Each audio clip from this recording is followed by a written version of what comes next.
This happened the other day, apparently, a couple of days back. A few days. I'd say more than 2. 31, 30, 29. 3 days back.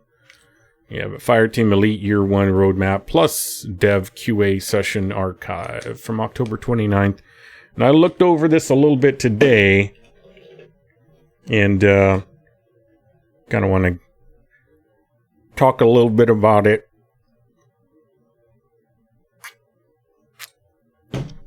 So unprofessional. All right. Yeah, so here's the, I guess, the roadmap itself. If I click on that, there we go. Free content updates. This came out the other day. Somebody was talking about this a while back, and then this finally came up. So for, I guess, season 1 would have been Q3, right? You had a new kit, Phalanx, which I like Phalanx. I did not like it when it first came out.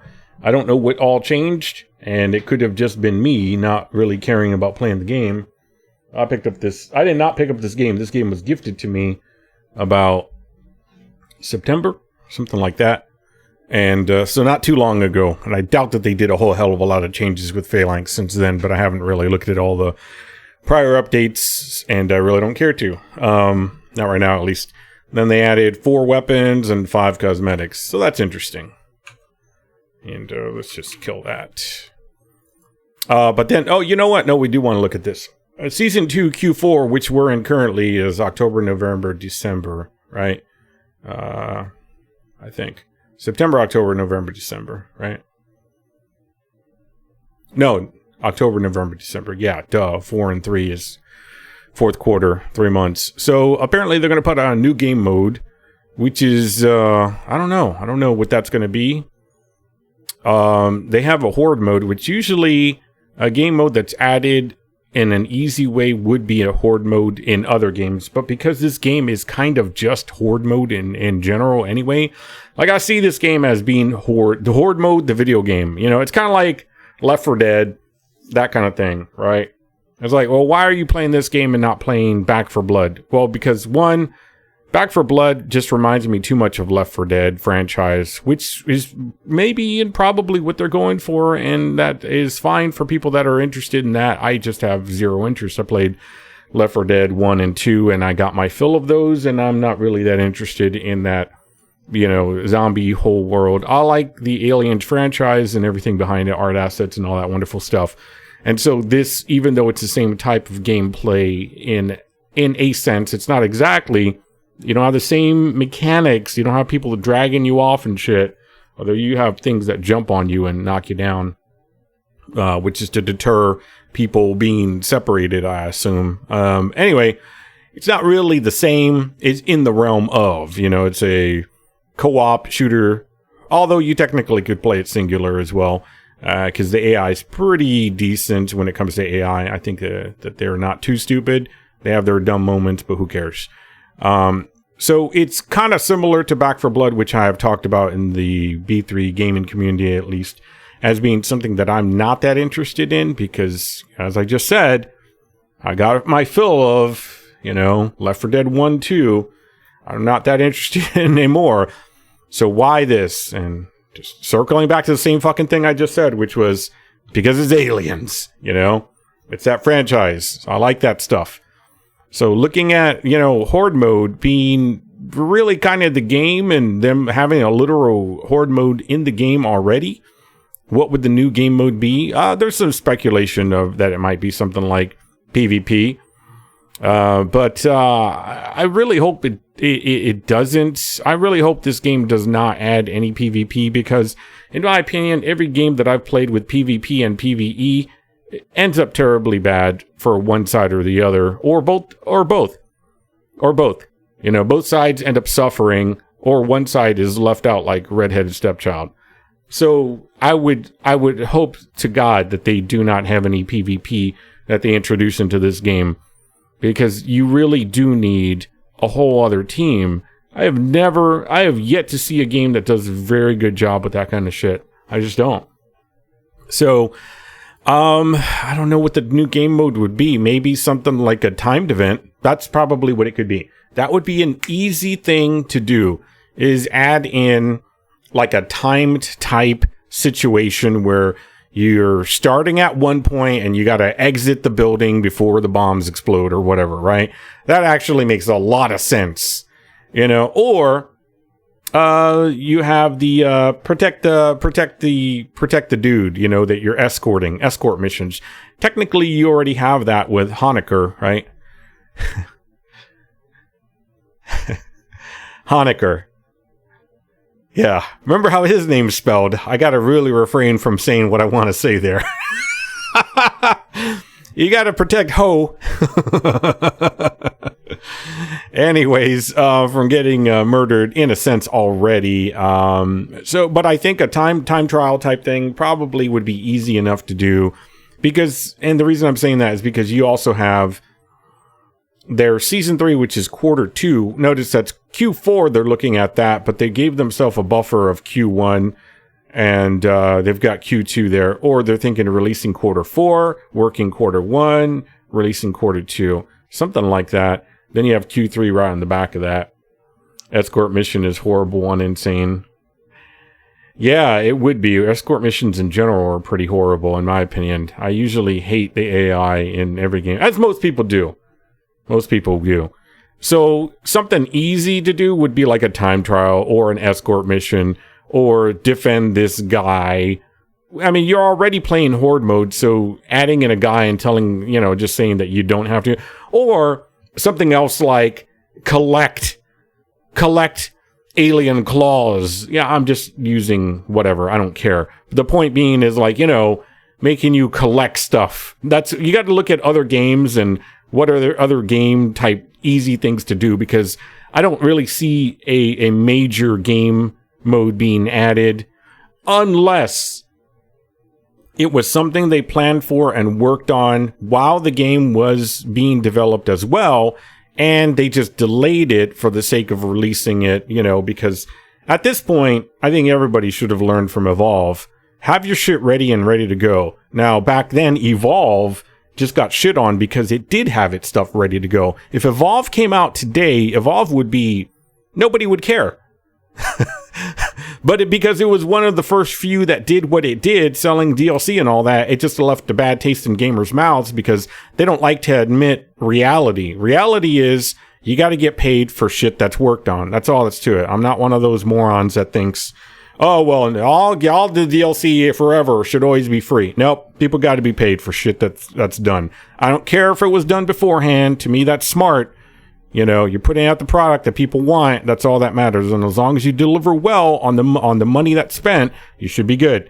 Because a lot of the DLC for this game is all, it's all cosmetics, which is fine. But I've even looked at the cosmetics, and I really do not care to give them $10 for some guns and maybe some clothing right now, because I want to see the game develop more before I decide I'm going to, you know, reward them for what I already paid for. I already paid for the core game. I'm not gonna, you know, because look at, you know, the current DLC of cosmetics really is just to generate new revenue. That's all it is, right? That's a great way to handle it. I approve. That's cool. Everything's great. But I usually don't buy those things myself until I see that the work that's being done for the future content is going to be something that I want to actually play. Otherwise, I'm not going to reward them in a sense by saying, all right, great, you've done a great job. I'm going to give you even more money, even though I already paid for the game. Now, in this case, I was gifted the game, so I kind of really don't care all that much. So I care even less to give money to something, you know. Give it some time, but I've already beaten the main campaign without even trying hard. I haven't even tried hard to play. Like, it took me a couple of play sessions, and my play sessions are not long. I play for like an hour or two at most. I really don't play very many video games lately. Something they can throw together with what they already made of some sort. Yeah, pretty much. Bandarin, how you doing? I think most of the last effort now is in making the matchmaking lobby system better. If anything, which helps keeping the game alive, also means more sales. Yeah, see, I saw a lot of that talk in that Reddit thread, and personally, I don't give two shits about the matchmaking lobby system because I don't play with randoms usually anyway. If I'm going to play, I'll play by myself in any game. Doesn't matter what the game is. I'll either play by myself, or in this case, they get AI, and that's fine with me. Or I got my own community that I'll pull from. I mean, I got crap loads of Discords I can talk to people in. I'm not going to rely on the game to do something for me that a lot of times, I mean, look how long it took for Destiny 2 to put a fucking matchmaking system in it. You know, so to me, yeah, that says any game can last without a matchmaking system. You're not losing out on having a matchmaking system. GTFO doesn't have a matchmaking system, but I don't think that the game is a failure because it doesn't have a matchmaking system. I think that it just doesn't appeal to a lot of people, and whatever marketing they did probably ramped off too quickly. We'll get into some of that in regards to this game in a bit. But, you know, another big thing that was already brought up, I'm going to read a bunch of the stuff. So we're going to get to a lot of the things that people talked about anyway, as far as like worries they have. And part of that being crossplay, you know, in a day and age where we're getting more and more games with crossplay, it's almost like you're shooting yourself in the foot with this type of game that is co-op and you don't have crossplay, especially when you notice the big old drop off. You know, every game's going to have a big drop off when you don't have a lot of content. I don't care how much of a loop one type of thing is. If it's not a battle royale, then you better have a lot of content there, because, you know, like The Division has pretty decent amount of content if you start off, but, you know, Division 2, same thing, you know, but without that, it's like, well, you better have it to where that game loop that people play can be repeated and is going to bring something new. And one way to do that, of course, is PvP. And my hope is that they don't fucking touch PvP with this game, because then they'll split their focus. And to me, it just doesn't work out well. I already said that earlier. Anyways, 4 new weapons, 10 new attachments, 10 new cosmetics, 5 new challenge cards. In my opinion, they're definitely going to start getting crazy with the new attachments and challenge cards, because they'll learn and they'll kind of remove some limiters, so to speak, in what they think that they can and can't do based on data that they get back from players and what they see and whatever. Plus, they're going to run out of basic ideas, and they're going to just keep needing to push the line, you know. So, Season 2, Q4, yeah, we'll see about that new game. The new feature could be something like, hey, flashlights can be turned on and off now. I'm not gonna, you know, hold a lot there with the new feature. It could be, well, now you can, I don't know, like you have your scopes have zoom capability to where you can have variable zoom, you know, that would be a nice feature. Or like the matchmaking, instead of 3 players, have 4 players.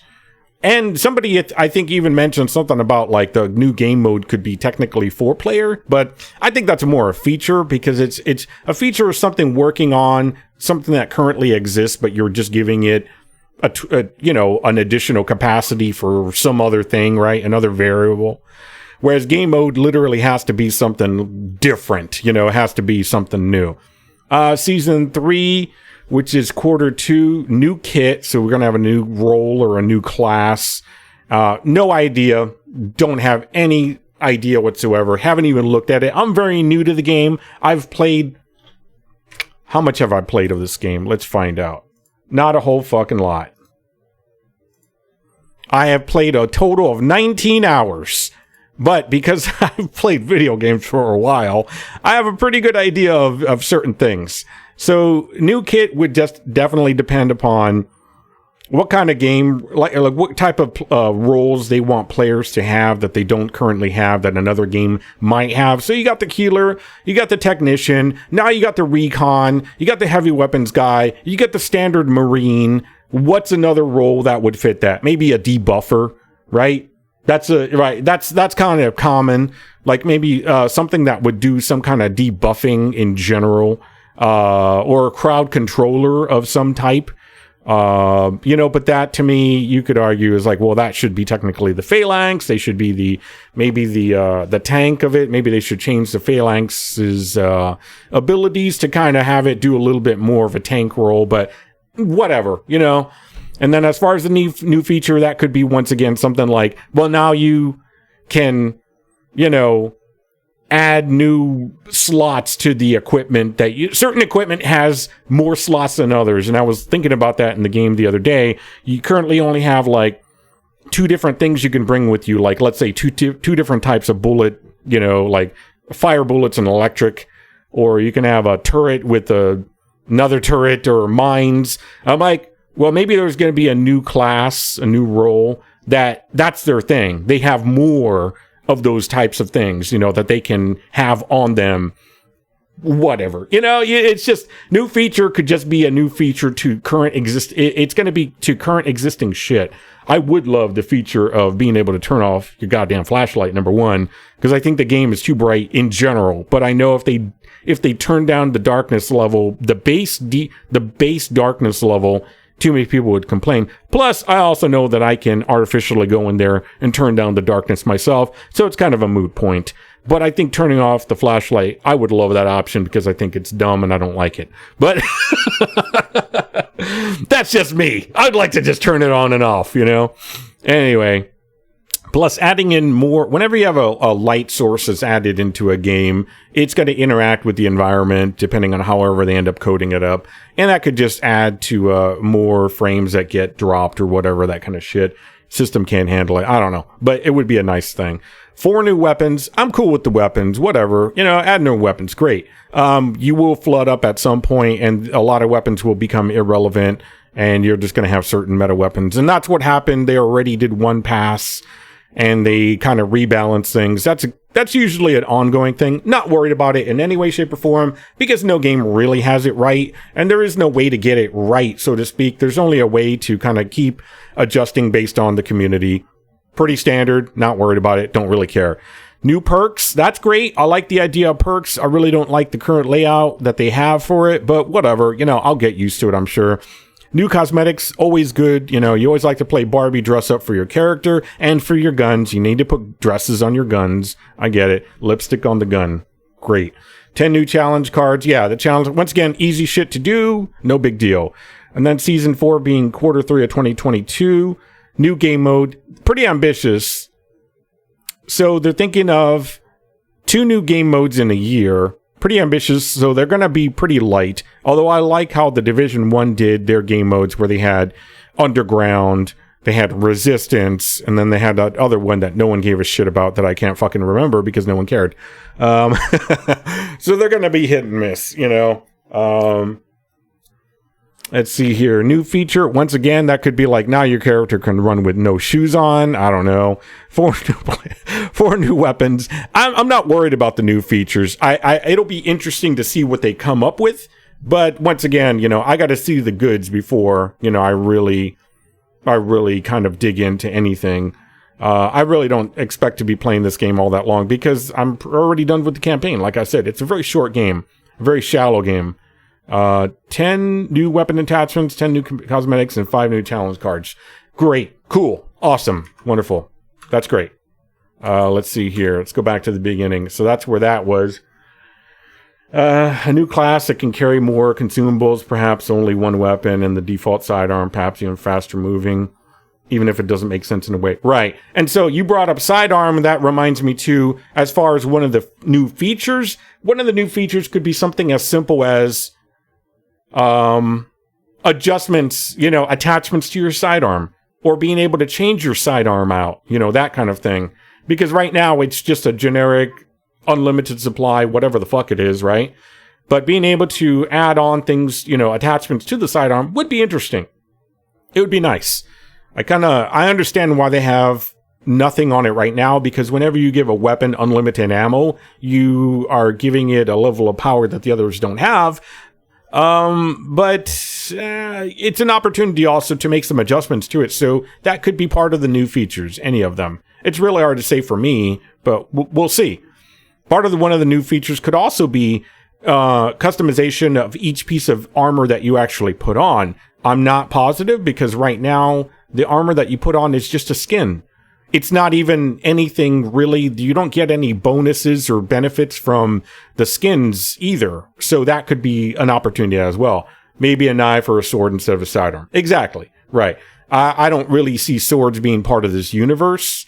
The knife, probably, but once again, it's really kind of not, it doesn't play well with the idea of what you're cutting into. You got alien blood that's acidic. The odds of that being a thing are really low to none. But some kind of melee weapon, sure, or maybe some kind of like, a force hammer or something where you hit something and it's powered up and, sends out a sonic blast and gets smashed into the ground or something. Who knows? I'd like to see that on the shield. You hit them with the shield and they go bouncing away or something. Who knows? Focuses bring on quality of life improvements to the game to add more enjoyment to the game's existing content. That's good. I like that they're focusing on quality of life improvements to the game that will add more enjoyment to the game's existing content. It's also often a problem where you start generating new content. This is with a lot of games. You start generating new content because you're trying to placate the people that are crying the most for new content. Meanwhile, everything else remains broken from day one that was broken, and occasionally you get one or two things that might get fixed. One of the other features I would love would be the ability to change on the screen parts of your UI, because I personally don't like where the radar currently sits in the bottom right-hand corner of the screen. I find that to be ridiculously hateful. That's not hateful. I just don't like it personally, Maybe a new consumable. Maybe a basic grenade. No shit, right? Here's a new feature. You can actually use a grenade now without being a certain class that has the ability. I think I was making fun of that. There's the character that can throw grenades in that role, whatever that is. And I was like, that guy can do it because he's from a long line of grenade throwers, but everyone else has lost the art of throwing a grenade, which is stupid and ridiculous. We all know this. Yeah. Everybody should be able to throw a grenade. That could be one of the new features, So, yeah.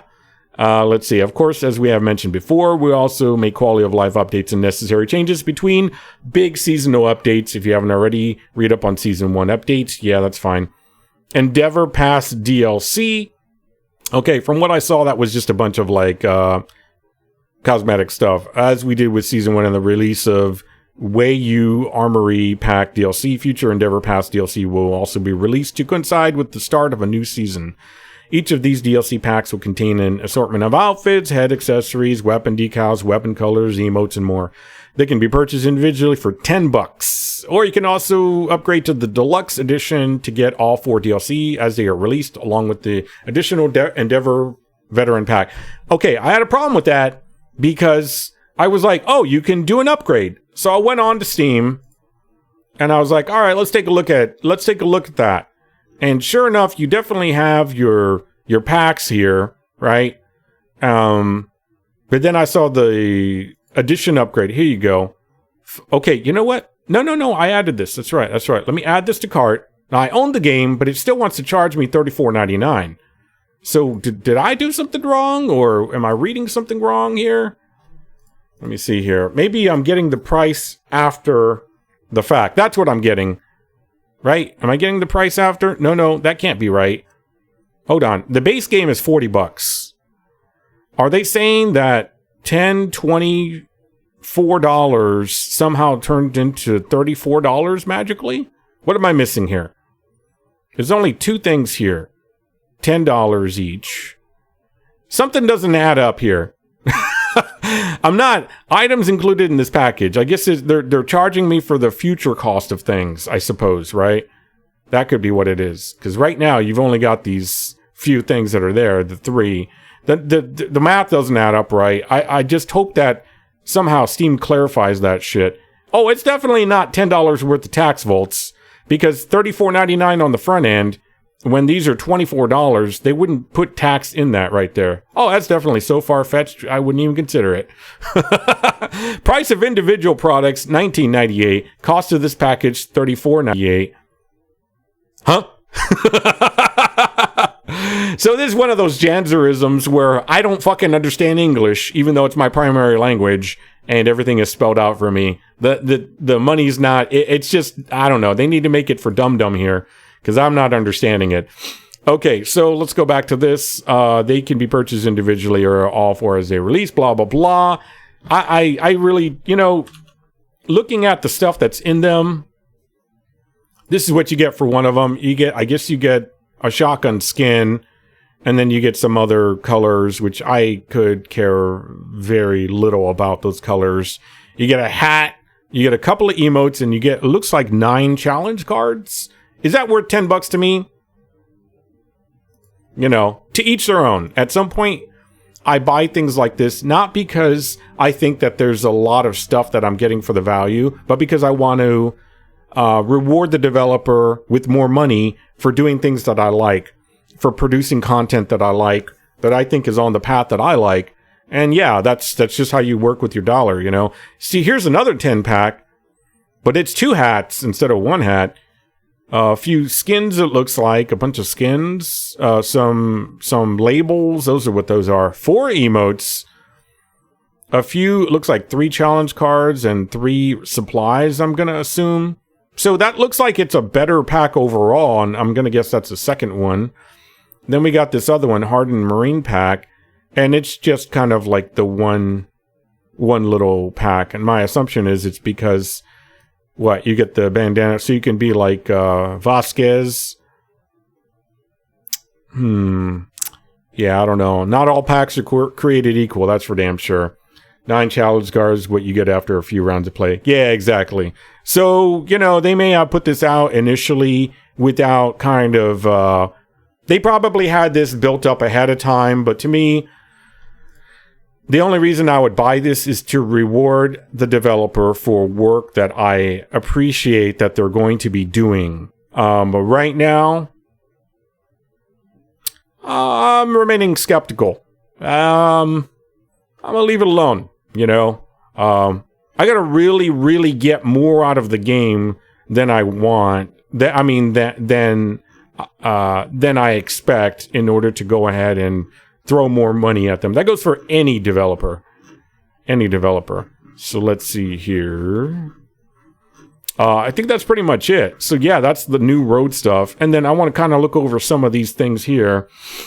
Not to mention most challenge cards just disable and make it harder to play. Yeah, if it's worth it because it gives you like a lot more experience or cash or something like that, I can understand. I don't mind the challenge personally, but it's got to be worth it, Let's see what this guy says. Just make the aliens more intelligent and add them. Okay, I don't really have anything to say about that comment.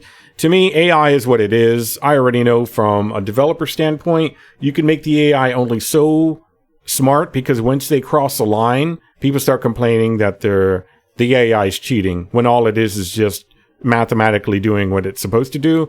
So I've got nothing saying about that. It seems fine the way it is. I'm not too worried. I don't want the enemies to be that clever, because when the aliens become super clever, that means, what that means a lot of the time? They end up ducking behind cover a lot of the time. And you know what that means? You're going to be frustrated as fuck trying to shoot a stupid motherfucking alien because he will not get out of cover, because it makes sense to not get shot in the head. That's why. Yeah. Hey, what's up, Phil? Challenge extreme and insane. Yeah, exactly. You got that. And but here's the thing. When you're leveling up friends, for example, we have a guy that just started and we're putting on the challenge cards and, we're playing at the level that he's at. And for him getting 2.25 experience was great, So it's like that thing about whenever I say challenge, people get so fucking ridiculous with their responses.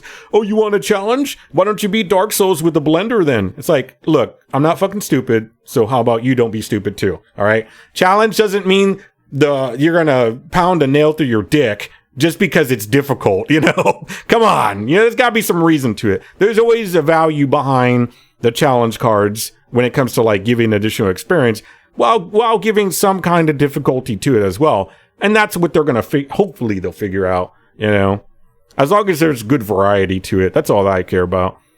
So let's see what this guy says. So no new campaigns, which sucks. However, it doesn't mean at the end of the world if their next mode is procedural generated maps and objectives. I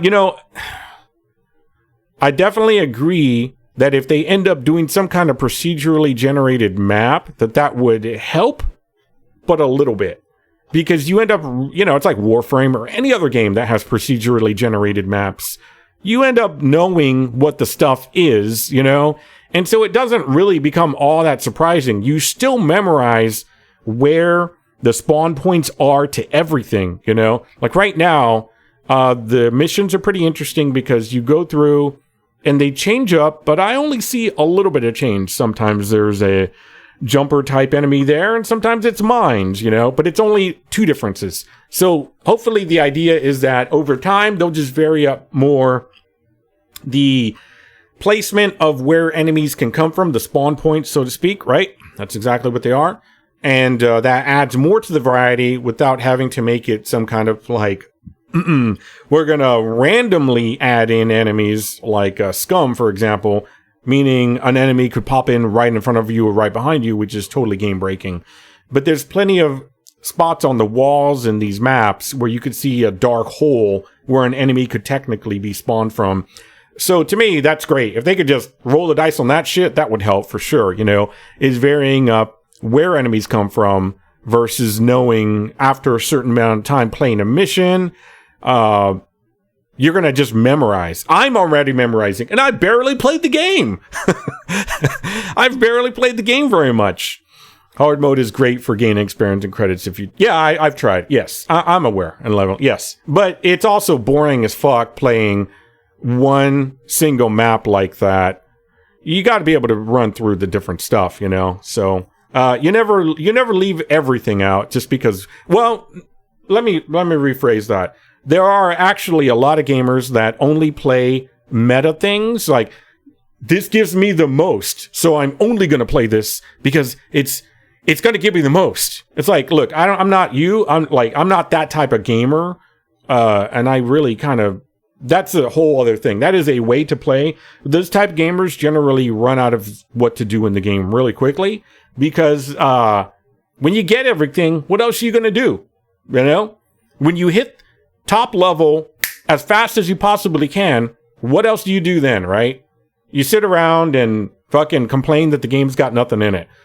Hey, that's cool. Like, finish the game as quickly as you want, but don't go bitching everywhere about, this game's got nothing. Well, you ran to the fucking end, but everybody can, play however you want, I just kind of like to work my way through the games, and that's generally, that's why I like those challenge cards can come in handy for extra stuff. Hey, what's up, Mo? Then at the end, you just complain. Exactly. Phil, we know, right? We've seen it in how many fucking games that we've played together, It's always the same fucking thing, So that's why I'm curious what this community's like. And so far, a couple of the things are, it's all right, whatever. No new missions, so once again... I assume new environments or new missions. Okay, that's a comment. I wonder what new feature could mean. Guess we'll have to wait and see. I kind of already went over that. I'd like to think it's 4 player lobbies, then 5. Watch you end up being right. See, this sounds like he's disappointed, but I like the idea of being able to add in a 4 player lobby, right?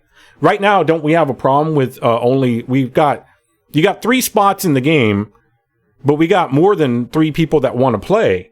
We have at least 5 people, I know. Count, Phil, Watusi, Aaron,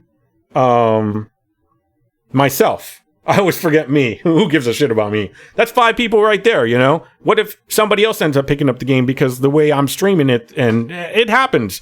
You watch somebody that you like play a game that you're interested in, and you get fucking excited about it. It's like you get a gamer boner, so then you go pick up the game out of stupid, like, I'm gonna have as much fun as that person's having, right? That ain't a guarantee of shit. Never use a gamer's experience on a stream as an indicator of whether or not you're going to have fun with the game, because you have to think about how you play and who you can play with and when you can play. That's a fact. So... Thug Hater has it. Thug Hater only likes playing that gold miner or the whatever the farm simulator. I'm gonna agree with Count on that. Hey, what's up, Thug Hater? I'm kidding. He's watching. It's like, Mr. Janza, just wait till we get you in this here prison. He's a prison guard, so yeah, I'll be careful talking about Doug Hitter. He'll find me and throw me in prison, throw me in fucking solitary. All right, my take from this announcement, it's awesome. Oh, back to this though, I would love a 4-player lobby. Having 4-player would be great. I think the maps, though, you have to worry about that. 3 players already. There are parts of the map already, and with the 3-player, the size of the map and the size of the rooms that you're playing in, where 3 players already is a crowd. 3's a crowd, man. Once you get 4 players in there, I don't know about 5. You got to get a way bigger map for 5, you know? So, 4 would be a lot, I think. I'm thinking to start. You know, one smart thing they did was they had it to where you can shoot through your person, like your pals, so you don't shoot a grenade and it fucking hits the guy in front of you and blows up and kills you, you know? And also you can't hurt yourself with your own grenades, which is a little stupid, but I also appreciate it at the same time. It definitely makes the game less realistic and more just fun as fuck, you know? Like, we're just fucking shooting, goddamn. My take from this announcement, and it's a very welcome surprise. I bought this game for 50 CAD. I think that's what? Canadian ducks? Have over 50 hours played, over 100 hours played. I'm thinking of $50. Made 2 awesome friends along the way, and I talk with almost daily and play other games with, and I added over a dozen people to my friends list that were chill to play with, and still see. And I think that's what this game is. This is not a game for people that are like, oh my god, we gotta dominate. You know, this ain't for the sweaties, all right? This is a casual fucking game. It really is. Like, you can dip your toes in a bit, and you can kind of get a little serious with it. But the reality is, it's a pretty passively casual game. Blow shit up, you know. It's like I said, it's similar to that Back 4 Blood game, you know. It's very similar. Although I think in this game, you probably feel like less of a bitch than you would in Back 4 Blood. I've watched enough Back 4 Blood that I wouldn't find that interesting or fun to play. I think it just, I don't like games that make you feel so underpowered, you know. Match my power with the power of the enemy, and we're good to go. Make me underpowered? Well, let me handle that. I can challenge myself, you know. So I don't need the game doing that for me, unless it literally is a game mode, such as the extreme or insane or whatever they were talking about earlier. I only think 4-player would work in hard mode. Outside of that, the environment's definitely. I think 4 players could work in some of the maps for sure. There's definitely been some maps that are definitely big enough, and I could see it working, but I think if you do 5, you're definitely way, it's way too much. And it could also be that, see, I've only seen the one Horde mode map. If there are not any other Horde mode maps, that's going to be very fucking disappointing, because the one I saw was okay. But yes, everything is very tight as well in that, so let's see. We've gone from having cosmetic DLC pass and no roadmap, but a few data man leaks and nothing confirmed, to a number of game patches and quality of life updates. Now, concrete roadmap of free content. This to me, by the way, while this person finds this optimistic, I find that very concerning. That's worrisome. And there's something else that I'm going to talk about later based on all of this stuff that ties into that. And this is why I'm hesitant. Like, I could have bought one of the DLCs today, but I was thinking about it kind of like I do instead of just emotionally purchasing things, and was like, you know, let me look a little bit into what they're doing with this game before I just start throwing them money, you know? Before I start getting invested and then bitching about it, you know? 40 USD? Yeah. 40 United States ducks. That's more than I ever expected out of the 50 I spent back in August. So this tells me this person came from a level of no expectation whatsoever, apparently. And if you're spending $50 with no expectation, you must be rolling in dough. Not me. That's not how I spend money. If I'm dropping 50, you do understand that's half of $100, right? Fuck you. Like, I'm going to get what I want. You know, I'm not going to be like, you know, I spent $50 on this hamburger, and they actually gave me lettuce with it too. I really wanted lettuce. Like, I didn't expect it. That was awesome. It's like, what? No, that's not. That's not like a happy, thing to be talking about there. That's like so they did the bare minimum, or I don't know. I also made 2 friends. You know what? The thing I did like the post, by the way. Well, I like about it is, the guy's talking about having a good time. So it's good for the community and whatever.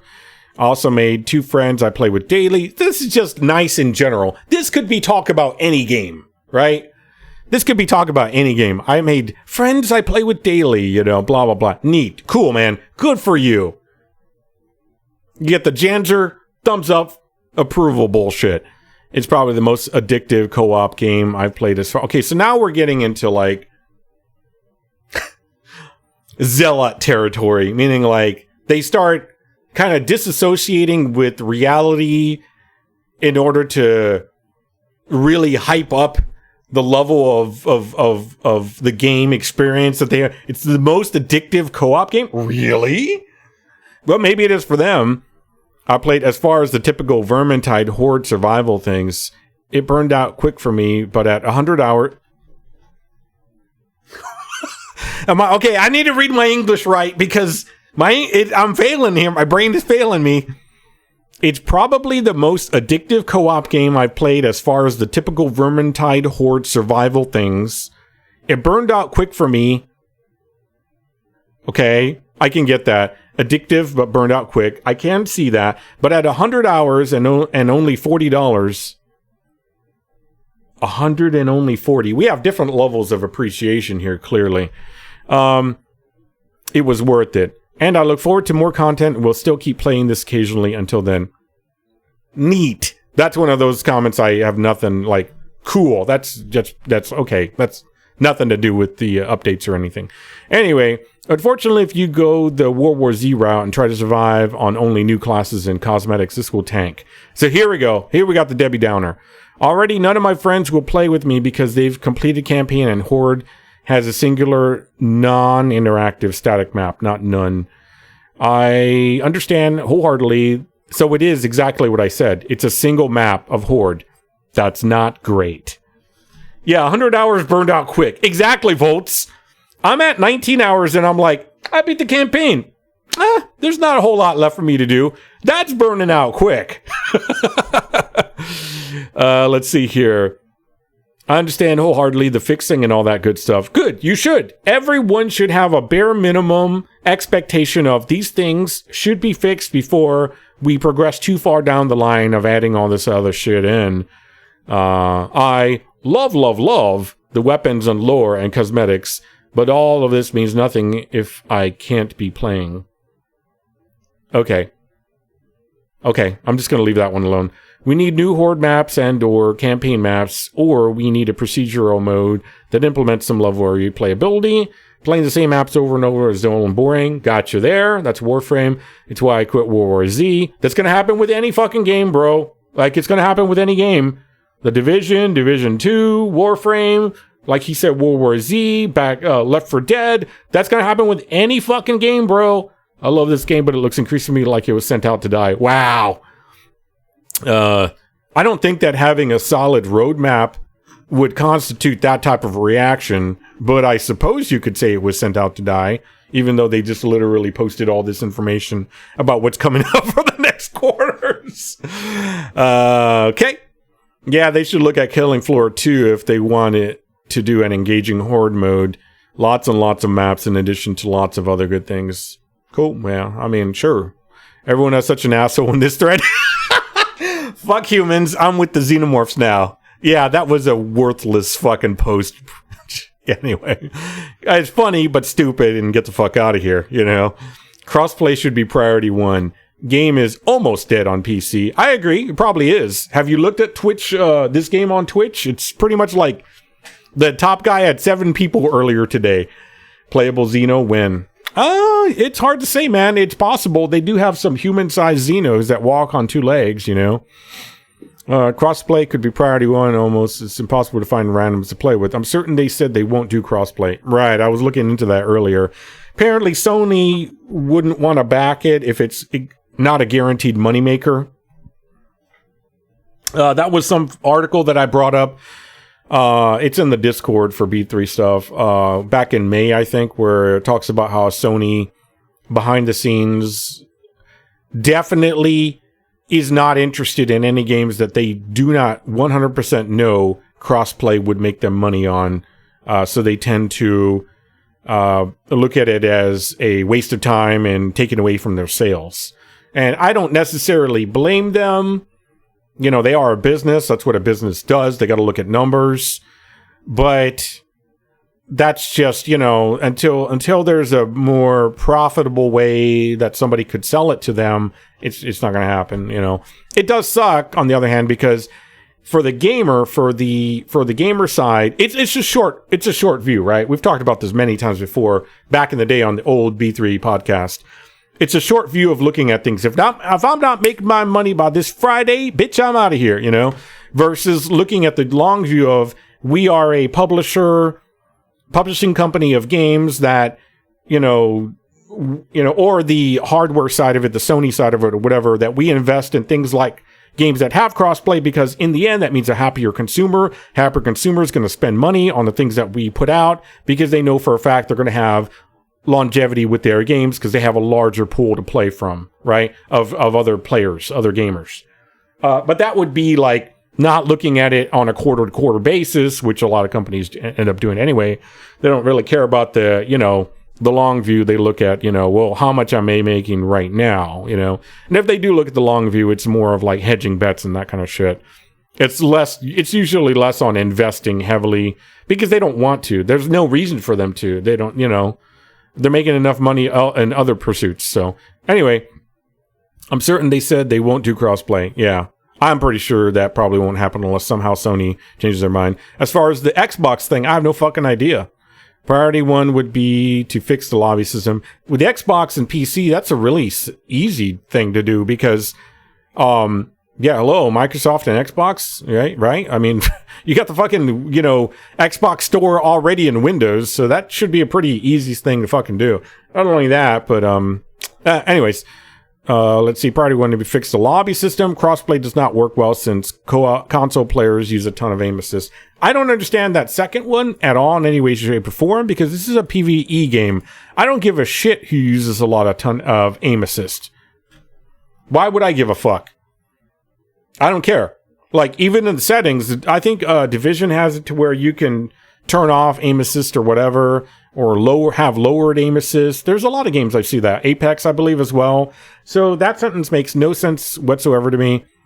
As far as fix the lobby system, and I was mentioned earlier, and I don't really care about a lobby system as far as like working with, you know, like trying to find randoms, because I think a lot of people end up playing within their Discord groups or Discord groups that they know. It's definitely becoming a more normal thing to not have to rely on a game, you know, for that kind of shit.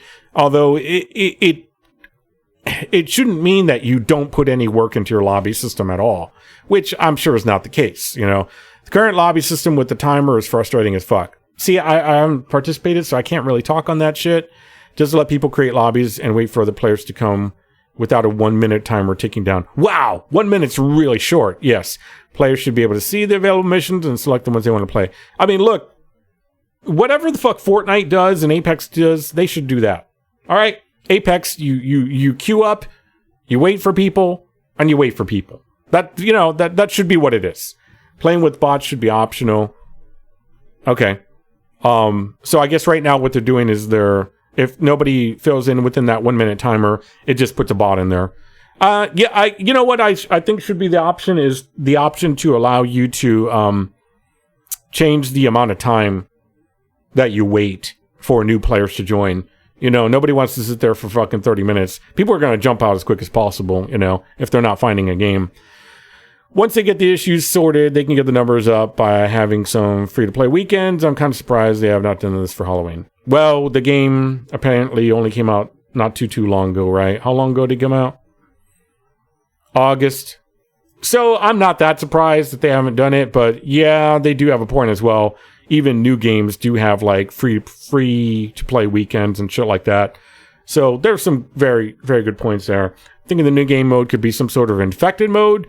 Black goo face hugger infects a team member and they have to eliminate the fire team, or vice versa. This goes back to, well, maybe there's not an alien that is chasing and killing you, but maybe it's an infected team member or something like that. I guess that makes sense. They even start out walled up in the hive and have to break free and escape. I don't really care about the rest of that. Whatever. Okay, anyway. So we're never going to get to fight the... Okay, whatever. I don't have a lot of hope, but I generally want this game to succeed. Okay, yeah, that's about where I'm at. With such low player base, the biggest priority at this moment would be cross-platform play and or random mission making. This guy didn't realize that you could do quick play. As far as the cross-play, I wouldn't put any investment on something that is such a harder thing to implement and would have to be worked out on the business side. So, to me, I wouldn't wish for shit that doesn't really have too much of an idea, too much merit, because it may not actually happen. It's like, why bother with something like that? Look at this guy saying, hire more people. If it's too more... This is a person that doesn't understand work in general, apparently. If it's too much to work to facilitate hire more people, yeah, if it makes sense that they're making enough people. By the way, they did hire more people. Apparently, their staff started off with a few, and they're up to like 50 people. Code Iron Studios, apparently, this is like their first game, apparently. So I looked them up. Team of passionate game developers headquartered in San Jose, but with employees working remotely across the U.S. Diverse group of veterans with decades of experience developing and launching award-winning MMO. Okay, so their background, apparently it was like 3 guys or something like that, that were veterans in the community. I mean, in their career. Yeah, here we go. 3 industry veterans. Founded in 2015 by 3 industry vets who had a goal of creating games they want to play and building a team they love working with. Since then, the team has expanded to 40 plus. I think they're at like 50 for the entire place. That's pretty fucking good. I know business and stuff. I know, right? Home base and yeah. So yeah, okay. We'll get back to that in a bit. I'll go back to this over here. So yeah, they definitely hired more people. If it costs too much, find another investor, because it's that easy. Just go do it. Come on, stupid. Just do it, stupid. There's an answer to every problem if you want it bad enough. Wow, this is the idealistic, I would say age range around 14. Or at least mentally. There could be a 30-year-old that's mentally 14. There's a lot of them out there. That said, I do like the roadmap and I appreciate the effort made. Potentially blah, blah, blah. Yeah, they didn't even realize that quick play was a function. All right. The thing I'm worried about is that I hope new environments is new levels. Okay, cool. The only way to see a comeback of this game is to give us something like a campaign versus mode from Left 4 Dead, where another team controls aliens, is what Volt's talking about. Maybe not every single one, but special versions like Spitter's drones. Exactly, yes. Other than that, something like procedural generated levels could be beneficial. Yes, pretty much everybody's on par with that procedurally generated level thing. Maybe give us a level editor similar to that. Is a bigger ask, because you're asking for them to create tools for the public. They can't just give you the tools that they work with. That's just not going to work like that. They have to build systems for you to work with that's going to interact with their game engine. No, unless it's done at the time that the game is being developed concurrently, then no, it ain't going to happen. Don't get me wrong, I love this game. I think it's 100% worth it and have a good run. Blah, blah, blah. Okay. For giving us new campaign levels to play, or even better yet, procedural general levels, so there's always something new. Then honestly, what's the point? Nobody wants to play the same levels over and over. Right. Okay, so this was downvoted into oblivion. I actually upvoted it because he's not wrong. There is merit to what he's saying. People do get tired of the same levels over and over, which is what I was saying. Even if it's procedurally generated with the current assets, we know these rooms. We're going to memorize them. There is actually merit to what he's saying, even if it is, somewhat negative-ish. It's negative criticism. It's not go fuck yourself criticism, New game mode sounds like not new maps, but some other mode in the vein of Horde, which itself already suffers from the lack of alternative maps, plus some other issues like the inability to gracefully leave after 10, 20 rounds if the other 2 players want to stay. This was voted down for whatever reason. I voted it up because what's wrong? There's no lie there. What lie is there? I didn't realize that you couldn't exit and you had to exit as the entire team. That's kind of ridiculous, There's essentially no problem with money if the real owner and profit maker of the game wanted Disney. That's not. No, that. Those two things are not. The game. Okay. Disney may own the rights.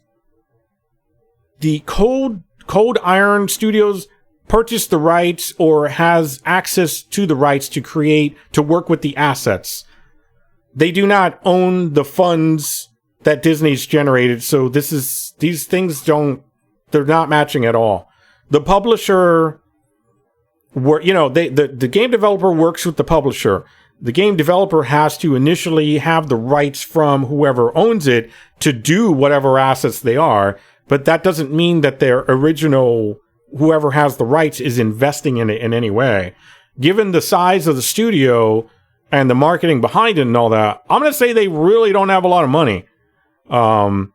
They probably made a pretty decent money initially because they put out a pretty good product, as far as the look. They got the look and the feel and the sounds pretty well done. But outside of that, yeah, they're suffering on content. So, but we'll get around to some of that too, of like what's going on there. This sounds worrying, unfortunately, because of the way it's worded. Sure, no new campaign stuff, but new feature just makes it sound like everything's being recycled again with changes like challenge cards. Okay. Okay. If I can't find people to play Extreme or Insane naturally with, no balancing to things like burst or HP, then the only feature that would be worth looking at is a mode where it's a ton of enemies with low HP that constantly spawn. There's merit to what they're saying there. There's merit to what they're saying there. Okay, let's move on. I sincerely hope that new game mode, they mean new mission, because nobody wants a further division of the community, which, being new, I didn't realize there was a division among the tiny community. There's barely anyone playing this fucking game on Twitch, and Twitch is a fucking good indicator of how many people are playing it. Not because that's the literal amount that are playing it on Twitch, streaming and watching, but because the more people playing it, the more interest there is in general. So the more people are going to be streaming it and watching it. But yes, the game, it's definitely suffering from players. Nobody wants further division, although I didn't realize there was a division of the community where everyone likes this game, likes, the game as in its missions. No new missions would make the game ultimately too boring and unattractive to play anyway. Depends, but they've got a roadmap for stuff, so it's really hard to say. So you're kind of, there's a little reach here. But no, I bet they aim for cheaper, less time, and work intensive to produce new game modes. This is what I was talking about earlier. I actually wouldn't even mind paying for new missions, by the way, even though paywalling them also would produce another player-based division, I'm afraid. But one way or the other, no new missions ever would definitely be the end of this game live service aspect rather than sooner or later. Okay, so the Division 2 definitely did the thing with Warlords of New York. So I'm not really worried about the idea of paywalling. Work done needs to be work paid for. That's all. So I'm not on the side of people saying like, well, you're going to put out new stuff, but then we got to pay for it? No, I mean, there's going to be a barrier. I mean, that's just the nature of stuff, It just depends on how they end up, selling that new content. And there's definitely, even though I don't agree with everything that's being said there, I still think that it deserves not to be fully voted down. I think there's definitely merit there in some of the things they're talking about for sure. We know new kit equals new class, correct? New game mode is as it says. Hopefully it's something special. I don't want a bog standard deathmatch mode. Please, I will bless myself. Do not have a fucking PvP mode. Please don't fucking go that route. It's going to absorb so much time, and without the fucking team with experience that is ready to go for that PvP, it ain't going to go. Go wild like a 4-player PvE mode where everyone... Okay, well. Now, and then they're kind of just giving their own idea of what they would want, which is cool and everything, but kind of wondering what's considered new features, though. Sure, yeah, we already talked about that. Okay, all right, nothing really new there. Considering new features seems to be consistent across all 3 updates, so I'm hoping those are missions, unless they are going to keep adding new assets to the game that can change it. Sure, great. I do not understand how the lobby system has not changed yet. It's frustrating and does not work. Most people will quit at 20s when the bots join. So this is not a fully contextualized thought here. I think what they're referring to is most people will quit at 20 when the bots join in regards to what, your horde mode specifically? I think that's what they're referring to. Just let people create lobbies and wait for other players. This is the second time we're seeing this to come within a 1 minute timer. Players should be able to see the available missions and select the ones they want to play. Playing with bots should be optional. Okay, I'm all for options, so cool. I'm good with that. I think it's ridiculous they call one new class, a few guns, and a few skins a season. Well, they're not exactly calling it a season. The game dropped in August. Give them a little bit of a break. And here's the other thing. You got Q4. And the way they're doing seasons is almost like they're referencing quarters only. But it's weird because they don't have a Q1, so I'm gonna guess that has to do with their behind the scenes Gantt timelines, Gantt chart timelines. Yeah, I guess, fine. I agree with that. It's probably a little ridiculous to call one it's not a full quarter. You got August, September, right? So that's not really a full quarter. Yeah, it's true. It's true. I guess they're not wrong. Let's see here. A few guns, right, a season. On the other hand, it was free DLC from what I recall. So it may be ridiculous, but they didn't charge you for it. No new maps, no new game modes, and no alternative versions to the existing Horde map. That's not a season, it's barely a content patch. Right, but they also just gave it to you. I understand, but at the same time, bro, they just gave it to you. So yeah, will there be an option to move elements? Just pinch your cheek and shake it, and that's basically what the dude is doing. I don't know what that's in context to. Will there be an option? Sorry, if you say something and I don't read it at the time of whatever you want me to link it to, I'm not going to connect it. That's why we always have a lot of problems, me and you, because you say stuff in the moment that I just do not know what you're, Will the new season add multiplayer? I've only seen bots for so long. Okay. This guy is either joking or whatever. So one update in the next 6 months. Not sure I'll bother. Yeah, your comment's worthless. Crossplay and cross saves win. Also a worthless comment. It doesn't add anything to the conversation. That's like saying, rain is water. Great. We all know this. Let's move on, right? We all want new content, that kind of shit. The guy who was throwing his idea for the PvPvE. Well, I wasn't throwing off his comment because I didn't think there was anything to it. What it is though is when people start pitching their idea for a game, somebody did a Halloween, like the new movie Halloween, like they did a little skit based on that new movie, right? And they kind of did it. It was a funny one, right? And somebody in the comments was like, well, what you should have done, blah, blah, blah. I was like, bro, go fucking do it yourself. If you want to see something that isn't done, don't come up with, no one's asking for your, fucking idea behind whatever you think should have happened or whatever. Let's deal with what we got here, okay? It's the wrong time and a place. Wrong conversation for what we're talking about, that kind of thing. Yeah, so it's not that I didn't think that his idea could be neat or whatever. It's more of people don't know how to have discussions within the context of what's being talked about. And that could just be society in general sometimes, You should add flowers to the roof. I'm actually highly disappointed that there aren't any natural wildlife among these maps. Yeah, thank you very much. I'm a florist by nature. What? And then there's a QA session that happened with the devs. Archive here. Desnev. Oh, this is the person, I guess. Apparently the QA was within their Discord, which I'm a little disappointed because I don't like joining 50 fucking Discords, all right? I already have a lot of Discords I'm in. I don't need another goddamn Discord. Every game wants you to join their Discord. Scum's the same way. Bro, I don't want to join your fucking Discord. and have even more updates happening in my fucking bloop, bloop, bloop. You know, that's enough. Use the resources where we can all access them. Don't force us to join the fucking Discord, all right? Old man talking. Yes. Are you planning on including the APC from the movie or dropship and future missions? It would be awesome to see more events like Mission 2-1. So this is just a anything goes QA session, clearly based on the first question being asked here, because they're asking about like what that other guy was, you know, like pie in the sky type shit. Guy saying he agrees, that'd be awesome. Those vehicle moments were great.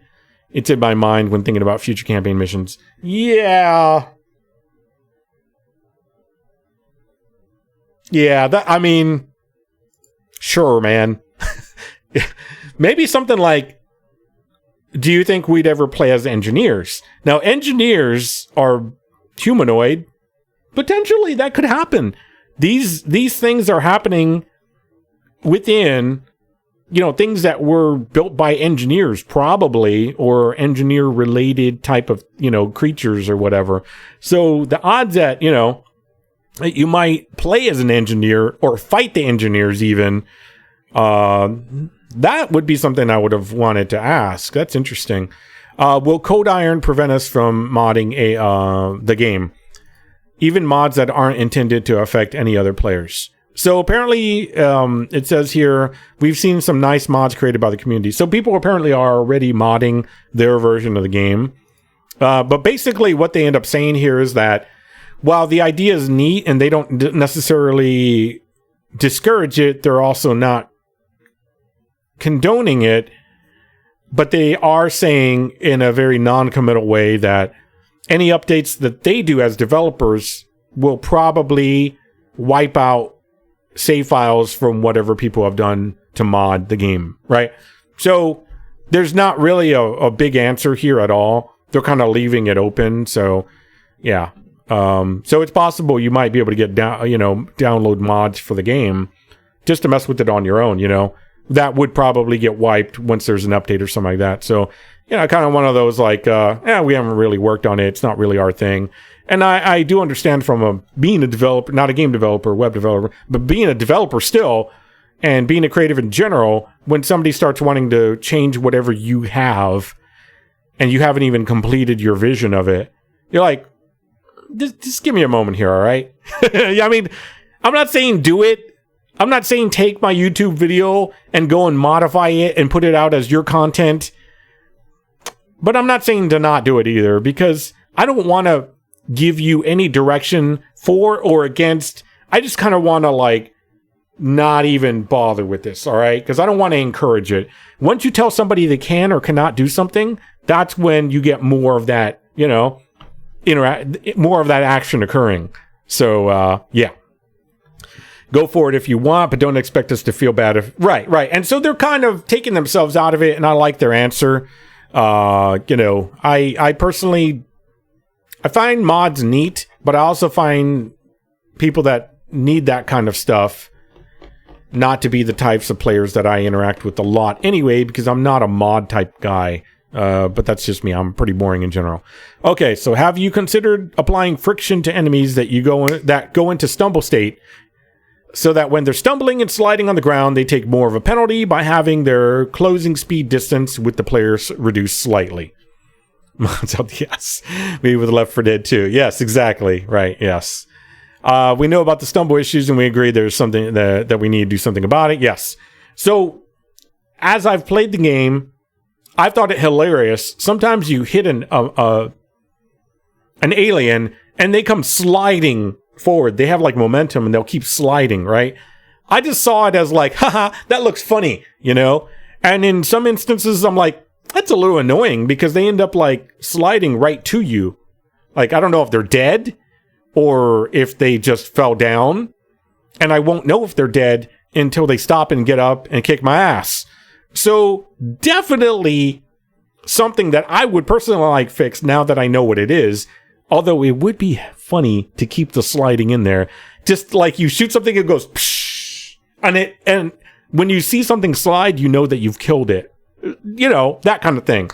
But yeah, if it stumbles, it should stumble, not slide and get up and then bite you in the ass, literally. Will quick play be updated to signal to the lobby what level they will be thrown into so they can prepare accordingly? Ooh, that's unfortunate if that doesn't happen, which apparently it doesn't. Wow. I feel bad for people that have to use that kind of stuff that don't know what they're getting into. Like, yeah, I could feel that if it were something that I was doing, but I'm not. So, but I definitely understand. We're aware of this. It's an oversight when we're trying to get the feature out to y'all. A solution is coming up. Okay, cool. How is Cold Iron responding to the precipitous player drop-off since AFE's initial release, and how does it plan on better sustaining user retention? That's a good basic question. As for the numbers, of course, we'd love to have everyone in the world playing the game constantly. Okay, yeah, all right, whatever. However, we love the fact that we have a solid and passionate core community. That's also okay, whatever. I mean, you could say that about anything. And all of Cold Iron is still working on future Aliens. Okay, that's kind of good to know, because sometimes what can happen with a game's developer, and it's not exactly even their fault, they have to move on to the next thing. Once they complete a project and they've gotten in the money for it, they need to be able to work on their next project to actually pull in new money. The more that they sit on the same project and spend the majority of their time, their resource on that one project that's already technically completed, the less time they have on bringing in new money. So yeah, the lobby needs work. Yeah, I think everybody in this thing that I've seen, I'm definitely going to have to experience it myself with quick play. It's kind of like one of those things where I just don't even care to touch. Let's say you had a fish sandwich at a place and it was bad for you, and you kept trying it, and every time you have it, it's bad. It's not great. It's not horrible, but it's just not good. I'm one of those people that just stops buying it. So it's the same thing with, with like quick play. If the thing didn't work, I just quit it. And it's important that people do talk about it being a problem, because there's people like me that won't complain. I'll just fucking walk away, So the only way for them to know is, yes, for people to be active in the community, whether it's the Discord, which I refuse to join, or something like Reddit, like a forum, Either way, it's hard for me to really give too much of a shit. Like, I'll be like, whatever, cool, whatever, I'm out. And to me, on the developer side, the metrics should show that information over time.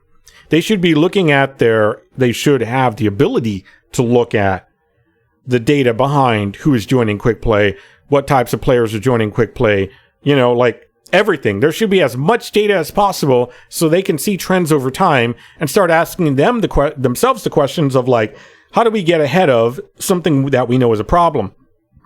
I'm not saying development is easy, because it's not. I'm a developer, so yes, we do say a lot of things. Sorry, but I have been through both the botch developments, the Colonial Marines, and even if Aliens was solid, mega creative assembly drop made a hot potato after release. Yeah, everybody that works on anything, it just depends. Some say a lot of things, some don't. The two games are different companies altogether, so they don't really equate anything. The properties are in the same universe, but that's about it. It's not like the developer of Colonial Marines worked on Alien Isolation. Unless they did, but I really don't think so. And they're also both really different experiences. I personally don't give a crap at all about Alien Isolation. I don't care how well it was done. I will never play that game because I have no interest in it. It looks good, though. I think it did good for the property, though, right? Colonial Marines is definitely something that I would have picked up, but I didn't pick up because it didn't look good. And a lot of people picked it up, and they were disappointed because they were too overcome with probably emotion. That's gamers a lot of the time. Sega made creative assembly drop it yeah, and I know later on there was actually fixes for Colonial Marines anyway. Like there was some talk about it, but it's like once you fucked it up, and then all of the lawsuits behind it, they include both developers, publishers, PR. Yeah, it could be, it's just, to me, it's true. Whatever said is not as important as whatever you actually get out of it. And so you should be looking at this stuff. That's why I'm looking at this stuff instead of just throwing $30 at them or $20 plus the $25 at them for the DLC. Because I don't know if I want to reward them with future money, because I don't really know if they're going the route that I want them to go. That's just, but that's just being better at, determining how you're going to spend your money. That's a basic human thing. That's really, I think a lot of people tend to buy these things and they don't think about the money until later on when they didn't get exactly what they wanted. But anyways, I don't really talk about that too much. It's kind of one of those really basic things. Let's see here. As for the numbers, blah, blah, blah. Quality of life, new features and content, a whole bunch of which we hope improves not just retention, but the game in general. We're excited with where it's gone, and we're going to make it better. Okay, so basically they gave a kind of a generic answer of they're working on stuff, quality of life, new features, and content. Great. That's what you should be doing. So I guess their idea they're trying to push is we're working to make the game as good as we can, as best as we can, and I suppose their idea is that people should see it based on the merit or something like that. This ties into another topic that I'm going to talk about later on that's kind of come up a couple times. We've seen it as I've looked at this information that they dropped, and I'm going to bring it up in a bit. Let's see. Do the unwritten features on the roadmap, which will... Do the unwritten feature... Oh, no, I read it right. It just doesn't read correctly because it's not written properly. Do the unwritten feature on the roadmap will includes... Oh, my brain hurts. Let's just take it for what we can. Do the unwritten features on the roadmap include the possibility to buy the truly awesome original soundtrack? Okay, they just want to know if they can get the soundtrack. Cool. Somebody said, yeah, they're working on it, blah, blah, blah. Okay, so the format of Aliens Fireteam Elite is set up in such a way that a vast amount of stories could be told within the game. Okay? This is one of those pie in the sky, here's my thoughts on what I think you should do. The core gameplay loop is wonderful. It's all right.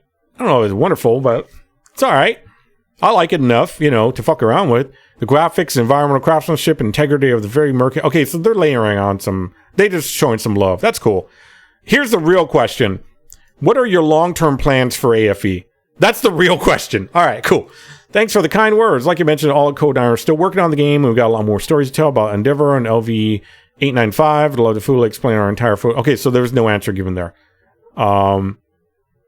They didn't even hint at what their long-term plans are. They have a roadmap, but I don't... I guess the person saying, what is your more... kind of like when you ask a business what their business plan is. What's your overall idea for what you want for this game now that it's been released? And they have given a roadmap, so I guess technically that's kind of a thing. But I guess what would be a better follow-up question would be well, how many years do you plan? Like Destiny is 5-year plan or whatever the fuck.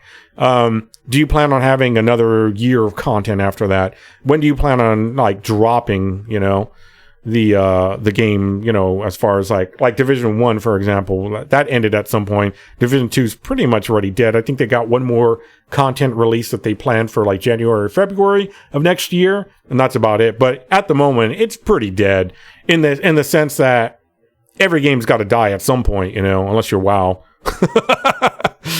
And the roadmap, you said year 1 roadmap. Does this mean you'll consider developing the game for... This is exactly the follow-up question I was just saying. Yeah. It's not the forever roadmap. It's only year 1, and we are already starting to spin up discussions of what year 2 would look like. There's so much cool free content coming out during year 1, which is now, so we are focusing on that right now. Okay. That's fine. Are you able to talk about when we'll be seeing more campaign content or horde mode maps? Thanks. Roadmap gives a bit of a look into that. Season 2 and 4 will have new game modes, which, if you enjoyed horde mode, you'll like these, with some twist on the strategies, length, and location. Season 2 is fast approaching. So it does sound like there's definitely going to be something more related to the horde mode. Maybe some kind of twist. Maybe some kind of time trial shit. I don't know. Maybe, we'll see. We'll see. It's more... not really telling you much there. Have you considered getting rid of the level 20 cap and moving towards a more sustainable leveling system like Pay to 2's Infamy system, or is the level 20 cap final? It's going to be a while before it's in your hands, but we're looking at and working on a couple of new things that will help add a much longer tail for those of you, like me, who like level things up. That's good to know. Having a hard cap in games nowadays like this is definitely a surefire way to get people not interested in your game because they see no value in staying around, right? Why would you? Unless there's just massive new content updates coming out. And if there's not new content updates coming out, you got to give people new levels to reach, in their quality of character or weaponry or whatever. Is there going to be a photo mode? I really don't give a shit about this question, but apparently they do. So we aren't planning on a photo mode, but we're going to put an option to remove the HUD, which is something related to players, photographers, and fast source, so you won't have to rely on challenge cards to get rid of your HUD. This can also tie into something that I'm going to bring up as well later on. Are you planning on doing changes to the way difficulties work? Right now, it feels like recon is mandatory for higher difficulties. I think this is what Phil was talking about before. We're constantly looking to the community for feedback on how all aspects of the game balance are working. Difficulties are one of the things that we review on a regular basis. Keep the feedback coming. Okay. Pretty standard. Nothing there. Who's the most annoying? Okay, I don't care about that one. What are the most other things we can expect from new features? Will it be just new things in the game menus and hangar? Or does this go as far as to cover maps and campaigns? New features are things other than maps or campaigns, right? These features tend to be extensions of current systems or frequent requests by the community. So there we go. We kind of already talked about that earlier. Has any thought been given to adding a completion tracker that's accessible to the players so we can see what mission difficulties the game thinks we have completed? Lots of thought.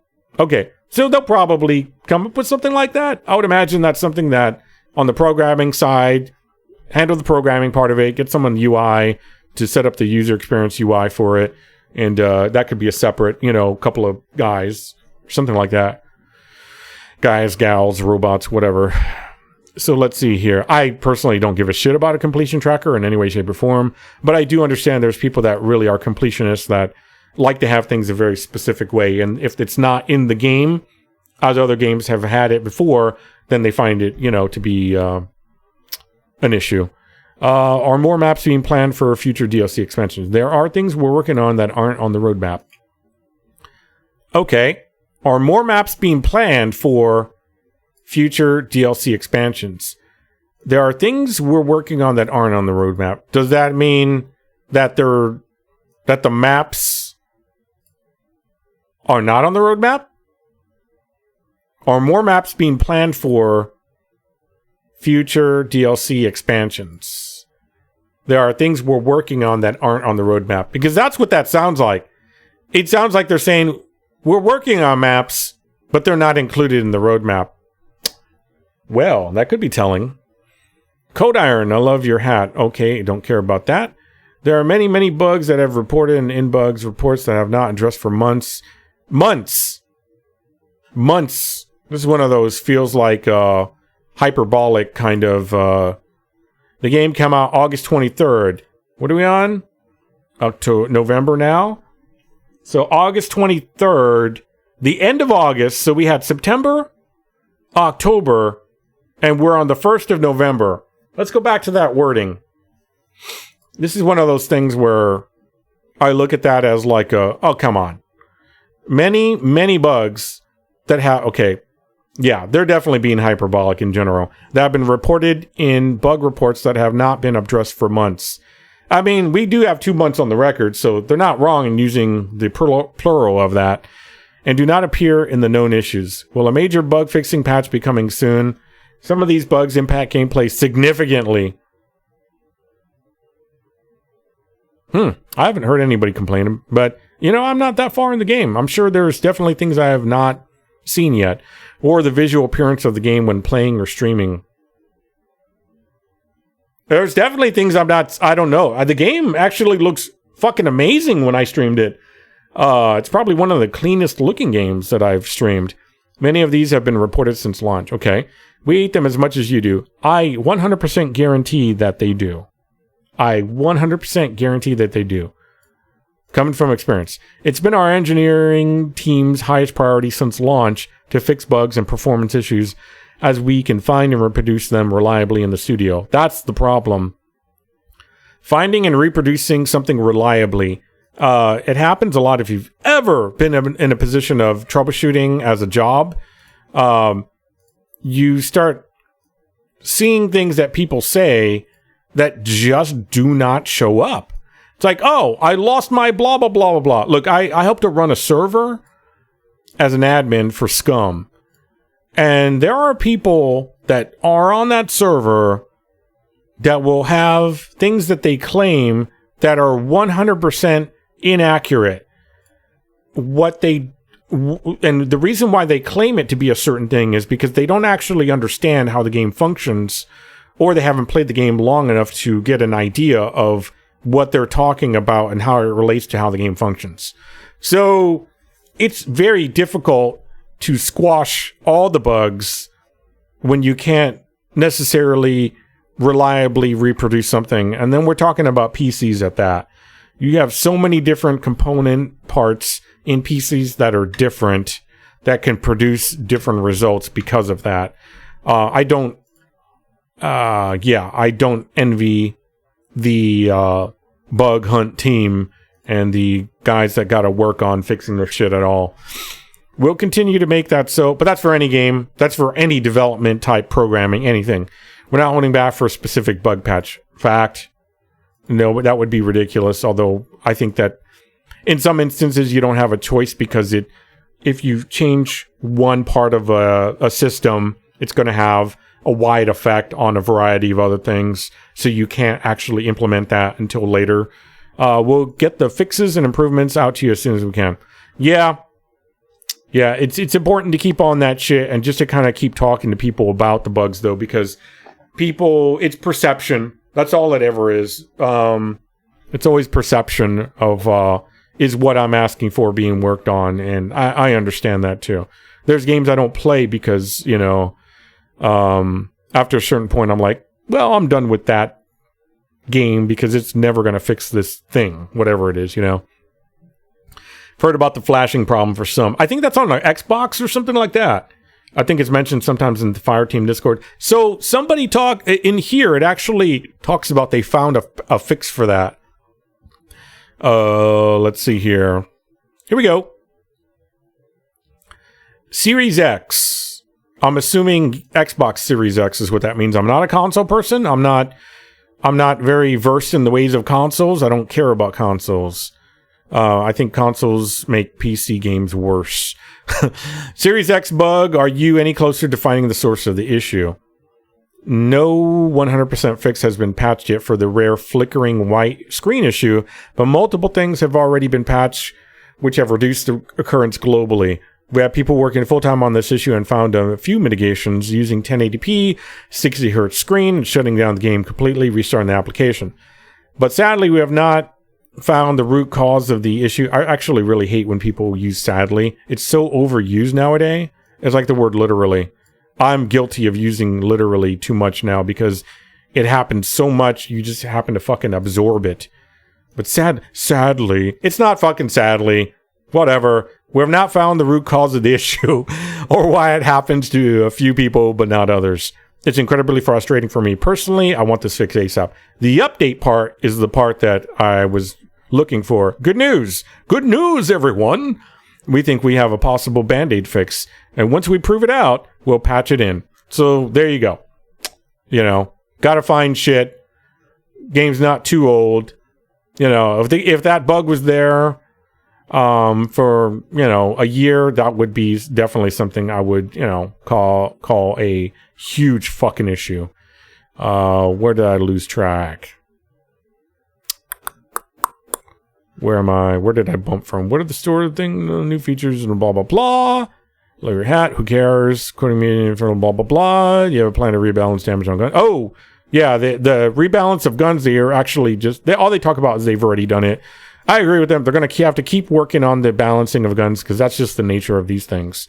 What's the communication for future plans and current issues being addressed? Can players expect going forward? Okay, I think that's where I was. We'll continue to update the roadmap with more specifics as we get closer to each of the seasons releasing. This question has to do with that thing I keep alluding to, and I'll get to it.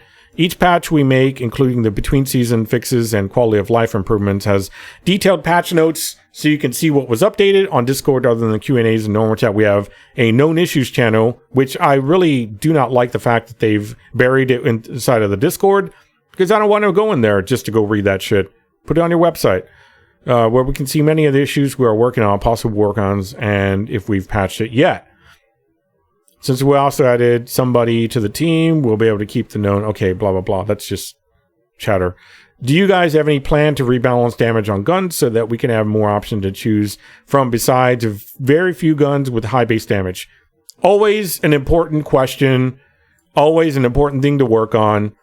And pretty much they say we're going to continue to evaluate and balance stuff. Good.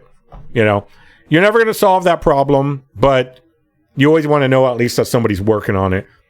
Will we see armor customization too? Definitely something I'm interested in. And I think a lot of the community would be, because we all like to play Barbie dress up. I would say 99.99% of the players out there like to play Barbie dress up. No matter how fucking manly you are, no matter what you've done in your life, if you're playing a game like this where you can Barbie dress up, you're probably going to put the dress on your gun and on your person. Let's just call it what it is. We're focusing on additional kit skins, and some of the ones coming out soon are pretty out there compared to what we've known. Alien fans should feel real comfortable in some of the new outfits. I personally can't wait. Oh yeah, I agree with the Zinc there. Are we going to see more engineers or lore stuff? Good question. The story ending was pretty open. There are things we're working on that aren't on the roadmap. Okay, so that sounds like, once again, if there's going to be any engineer and lore related things, it's not going to be on the roadmap. That doesn't necessarily mean that they're not currently working on it. It just means that they're not adding it to the roadmap, now that I rethink about that. So there you go. And I can understand that, because once again, you can work on multiple things for a development piece at the same time. You don't have to just bug hunt. You don't have to just asset create. You don't have to just weapon balance. You don't have to just create new missions. If you have a large enough team, you can separate these things among teams. And they have a pretty decent sized small team of 50. You know, they're not all developers though. Lingerie Marine Squad. There you go, Volts. Now you know what's up. Now when you could put lingerie on the aliens, now we're talking, right? Oh my god. Did the massive soar of popularity overwhelm you for a bit? Did you guys expect the game to sell as much? I kind of feel like it was pretty well known that the game was going to do well out the gate, just because they got the look and the feel right in their trailers. I don't think there was any negative, like big negatives groundswell about what was being done with this game. So to me, I'm like, I think they probably kind of foresaw it a bit, you know. We're a pretty small studio, and this is Code Iron's first game. There you go. See, we set out to make a fun Aliens game that friends could play together. I think they did a great job. At least with B3 community is concerned, you know, there's enough of us that got back together that haven't played games since like the Division 2. And that's when it first came out, you know. So I think they did a pretty good job on that. When we're a bunch of old grumpy bastards, not all of us, but a lot of us are. I think it's an understatement to say, get off my lawn. It's on right now, Volts. In fact, I'm going to do it. But thank you for not spamming me with these. Are you fucking crazy? Go back in the house. Yeah, I blow a hole in your face and then I go in the house. And I sleep like a baby. Sleep like a baby. You can count on that. Yeah, so there's a lot of us that are fucking grumpy ass motherfuckers, and big ass titties. There you go. But yeah, please don't spam the shit out of them. Yes, I appreciate it. We're overjoyed that the success of Fireteam is letting us continue to work on the game, improve what's there, and add new stuff. Yeah, it seems like a pretty good first game out the gate, and they've done a pretty good job of scaling up. So, hey, we'll see, man, you know? Now, it said that they started with 3 devs, but that would have been back in 2015. I don't know how many they added since then, and I don't know how much their newfound money since the game's released they actually added on since after the fact, because they didn't stay at 3 devs completing this kind of a game. They had to have a bigger team, that's for sure. Okay, let's see here. Because it was 2015 to 20... It was about a 6-year turn there. Yeah. Let's see here. Blah, blah, blah, blah, blah, blah, blah, blah, blah, blah. Series X... Okay, we already talked about that. Can you guys... That's frustrating as fuck. Look, I do web development, and I went through, all of the bullshit of, like, trying to get shit to look the same or have a relatively same look on all variable devices back when that was the thing. You have a lot of clients out there that always wanted to see the exact same thing, regardless of understanding that the experience is what matters and relevant material based on the device is what matters, not having literally the same thing, because the internet is not a painting, motherfucker. It is fluid. But anyways, that's beside the point. With video games, I think there should be some more leeway to where the game should have the option of being variable based on platforms. And there's history of certain games not having the same, feel or options as from one platform to another. It's just that people aren't very accepting of the fact that you're going to have a different experience, They don't care. They just want it to be exactly the same across all of the platforms. All I gotta say is be a fucking, programmer and tell me what you think after that. So, shit ain't that easy. Can you guys explain the intent of some of the perks? For the perks available in multiple levels, is there intent for the perks to stack? I.e. range extenders, cooldown reducers, and damage buffs. Yes, totally. You can stack perks. It's a choice you can make to laser focus on improving one set of stats, but in doing so, you use up space that make your kit more versatile. Right, which is where their interesting way of handling the perks based on shapes comes up and all of that. I'm sure that's a nightmare to, balance as well. Good morning from Down Under. Thanks for a great game. I'd like to know if there's going to be a special Halloween event. And as we now know, there was not. I think because of the release of it in August, they would have had to have worked on that content concurrently once again. It would have been interesting, but maybe, I don't know. Anyways, that's what that is. How many people are on staff at Cold Iron? I was going to say Cold War. That's a pretty small studio to you. We are around 50, but that's including IT, operations management. We're also expanding the team to achieve even more. So yeah, their developers might be about the range of anywhere from 20 to 30, depending on how many IT. You could have like 1 or 2 IT. You can have usually operations, depending on if they're talking about just front end or if they're talking about like the fluid positions of, programmer, ops as well, DevOps, management across the board. Once again, does that include team leads? A lead developer? That's really hard to say. So they could be anywhere from like 30 developers and less, because maybe 20 of them are non-developers. Not only that, but let's just throw in the art people as well, of course, clearly. So you might have a team of 20, like I said earlier, of actual devs. And over them, you're going to have your specialties, and you're going to have your people that are good at one thing versus another. You got animators, you got artists, that's a lot. There's a lot that can fill that 50 real quick, And then you have your various levels of developers as well. So, how do the random drops work for perks, weapons, attachments, etc.? They seem excessively random. Is that a possible thing to be? Can you be excessively random? Isn't that what random is? It's supposed to be? You wouldn't want it to be very predictably random, right? Because that wouldn't be random. I do want things to be excessively random. If it's going to be random, fucking roll that dice. That's how it should be. That's what random is. Has there been any thought to ensure players are gradually able to acquire all of these, perhaps just a modifier to increase the chance of... I see what we're getting at here. Even if the random number generator is not wanting to drop something. Right, we're getting into the old RNGesus stuff. Right.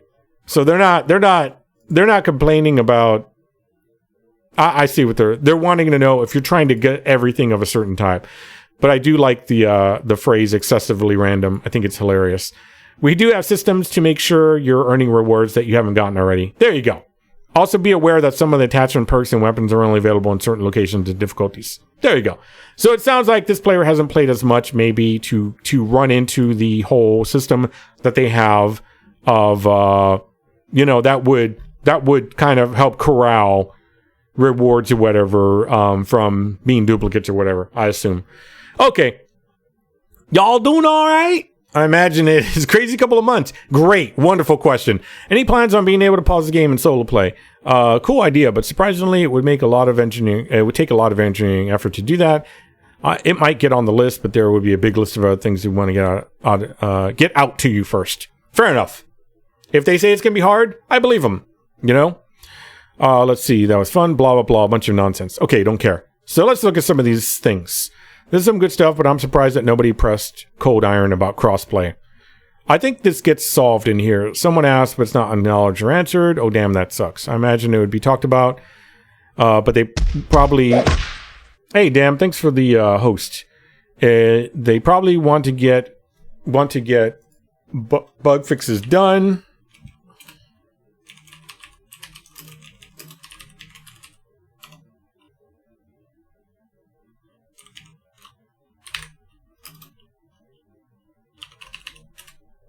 Hey, I'm good at it. All right, imagine what we're talking about, but they probably want to get bug fixes done and more content out first. I'm gonna put that code into the host itself, and I'm gonna make it automated. Big ass titties. I'm gonna put that code into the things to make it automated, so it automatically does that every time somebody hosts. It'll give them bits. Let's see here. If it does well, then they can think about crossplay because it would take a hell of a lot of engineering and legal logistics to get done. That this guy actually seems to understand. Imagine it's talked about, but they probably want to get bug fixes done and more content out first before announcing it. If it does well, then they can think about crossplay because it would take a hell of a lot of engineering and legal logistics to get it done. Yes, this guy understands. And I think part of it is the engineering. Yes, it's going to be difficult, but I think more on that is the legal issues that would come about that, depending on if the companies want to play ball. That's always the thing. It's always the thing, especially when we know that Sony is not very, nice when it comes to that kind of stuff. So, hey, Volts. Thanks. Although I think you have a lot of salty bits, don't you? Oh, that's my salty bits. My bad. I'm going to guess you have a lot. Let's see here. I don't know how many you have, but it's from old stuff, so you probably have a lot. Oh, there you go.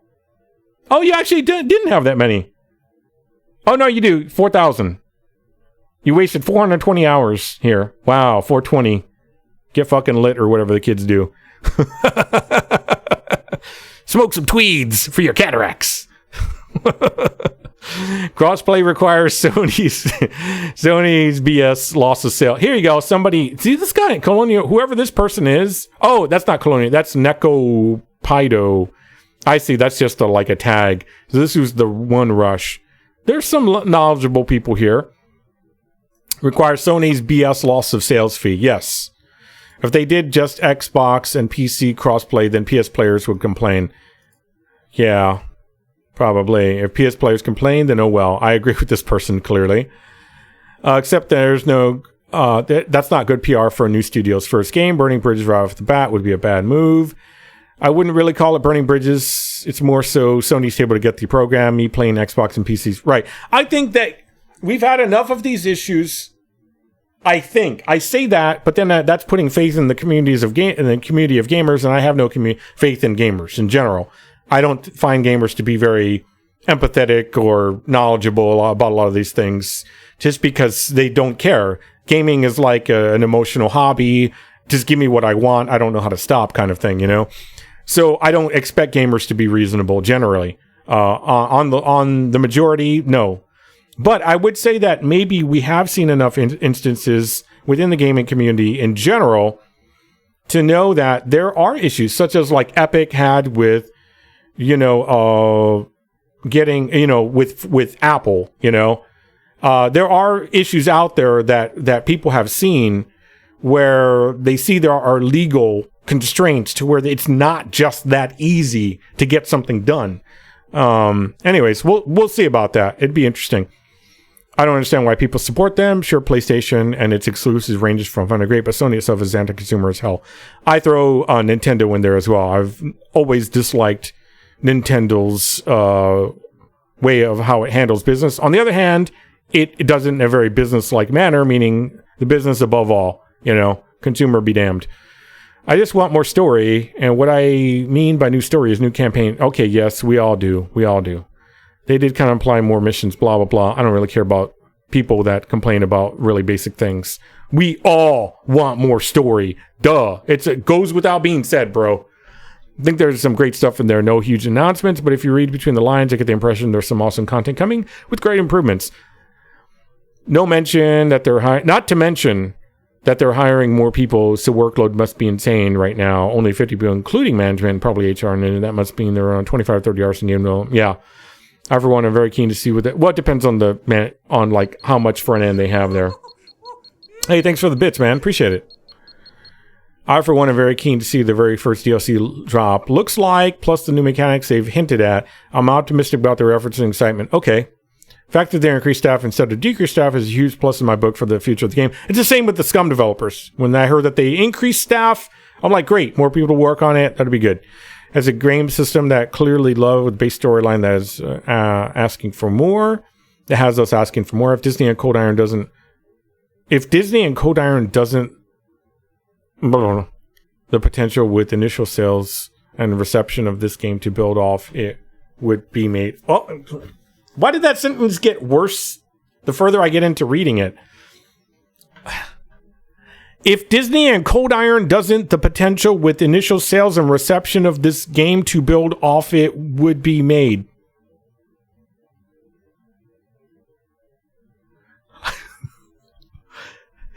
I understand I need to fix it, but I'm just reading it.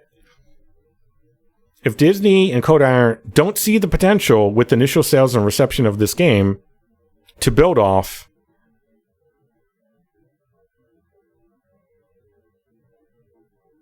it would be made. If Disney and Cold Iron see the potential with initial sales and reception of this game to build off it would be made. I think that's what it is. I think they're just saying, as long as Disney and Cold Iron see I don't know that Disney has a lot to do with banking it. I think it's more about the whoever Cold Iron has as their investor. I guess maybe they do have Disney as their investor. I'm not sure. I really don't know. I've not looked that far into anything about Cold Iron to see who their investor is or investors are. I just hope the DLC can improve the player base. I would love to see a AAA sequel to this game with a decent initial list of game module modes built from this game, more challenge story missions with perhaps some nice cinematics for a story. Okay, that was a pretty good QA. I'm betting it's okay. Not everybody is English is not their first language, so I understand this. But it is hard for me to interpret things that are written oddly because I have a problem with that. Let me put it that way. Then they sold Cold Iron to another publisher. Oh, did they? Interesting. So I wonder who Cold Iron is getting their money from then? The publisher, I suppose, right? The publisher's their investor then? That's usually how a lot of these things go, is they go to a publisher for investment money. So, and who's the publisher here? Focus. Oh yeah, Focus often does like small studio type stuff that is kind of neat a lot of the time, but doesn't have the polish of a AAA studio. Which, let's really talk about that phrase, polish of a AAA studio. In today's AAA games, a lot of that shit's broke as fuck. So who are we really kidding there with that, I'll take a Focus Home Interactive game over a AAA studio game. Yeah, it's almost not that much different. Yeah, you might get a little bit better polish on the AAA game, but you're probably going to still have a fuckload of problems. So, local co-op. Give me local co-op, please. Definitely a lot of good news and info. I wish somebody asked about the save issue for playing wanted to move from PS4 to PS5. Huh. I really didn't learn anything, and I don't feel particularly reassured. Here we go, Debbie Downer. I do like their hiring, and the whole team is working on this. I hope desperately that this game succeeds, and that they have massive patch fixing. So much that's broken and has been broken since launch. Perk trees are useless. Half of what you equip doesn't stick. The stats of attachments are nonsense. Okay, this is a feelings post, because a lot of the words have nothing to do with, like, giving me an understanding of what they consider to be the definition of the word that they're using. Nonsense to me is nonsense to somebody else different. You know, it's I don't care for that's a feelings-based post, and that's fine. That's fine. But I don't really personally I can't invest any time or effort or energy in reading that. Yeah. I feel bad for anybody that has to. Glad to know they are looking at the Stumble QP level description. Difficult and weapon balance. Example, Cyberpunk. Cyberpunk was not a AAA game, though. Cyberpunk came from a studio that made janky games. So to me, it performed at the level that the other jank games were, which was the Witcher stuff. I really was not let down by Cyberpunk because I knew the level of quality of what it was coming from before. It's that Euro jank, you know? I think the problem with Cyberpunk is like the problem with the gamer community in general, and gaming community in general, which includes the game news media, right? Which is things will get pumped up to a level of expectation that's unrealistic. And when they're not given that, everybody cry. The problem with Cyberpunk is the developers started shitting on other developers that were like, oh, we're not going to overpromise things that we can't deliver. We would